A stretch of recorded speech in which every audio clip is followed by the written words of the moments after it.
The message from my mother was ice cold. "We changed all the locks.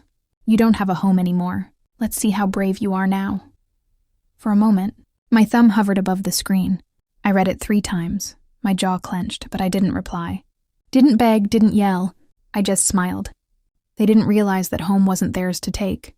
What happened next destroyed their entire world, and I don't regret a second of it. If you've ever been used by your family and then thrown away like garbage, hit that subscribe button, because this story shows what happens when greed meets legal revenge. My name is Jessica Chen, 28, from Portland, Oregon.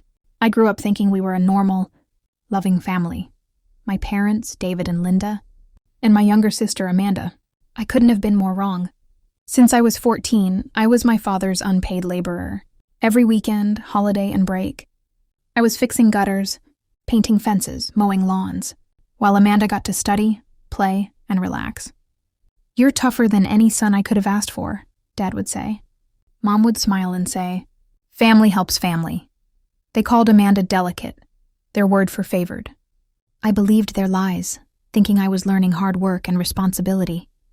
But really, I was being conditioned to believe my worth was in what I could do for them.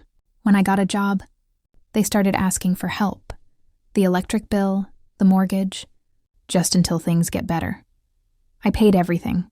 Meanwhile, they saved for Amanda's car, college, and vacations. I got nothing but more chores. Still, I told myself I was being a good daughter. Then a year ago, things changed. Hushed conversations, missing mentions of my name. One night, I overheard them in the kitchen. "The deed is in our names only," Mom said. Jessica's payments were just gifts, Dad laughed. She never asked for documentation. Classic Jessica.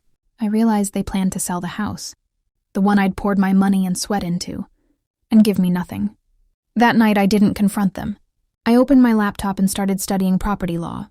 For 6 months, I gathered evidence. Every bank transfer, receipt, bill, and renovation expense I'd covered. Over $85,000 in contributions, plus years of unpaid labor. I hired attorneys. They told me I had a strong case for ownership. Then came the text. "We changed all the locks." That was my final proof of malicious intent. I filed a petition. Within days, their lawyer called in panic. At mediation, I faced them. My parents red-faced and angry, Amanda silent. I placed my folder on the table, proof of every payment, message, and lie. Their faces drained, of color as my attorney explained, the evidence, and their hidden savings accounts sealed their fate. When Mom tried to fake sympathy, I said calmly, "You never meant for me to understand the law. You just meant for me to stay useful." My attorney demanded a 50% ownership stake in the house, not repayment, but justice. 6 weeks later, the judge ruled in my favor. I became legal co-owner of the property. I didn't move back. Instead, I forced a sale.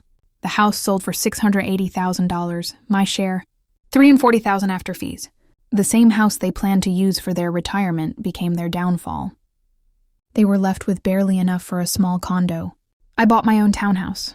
Peaceful, quiet, mine alone. They still try to reach out. Guilt trips, fake apologies, but I've blocked them all. The day they locked me out was the day I truly became free. They thought they were breaking me, but they handed me the evidence that destroyed them. Now, when I sip coffee in my own living room, I smile, because those locks don't matter anymore. I have my own. Sometimes, the people who hurt you most are the ones who think they own your loyalty. They forget that people grow, people learn, and some people fight back. If this story hit home, like this video and subscribe for more. Stories about standing up to toxic family members. Tell me in the comments, what was your breaking point?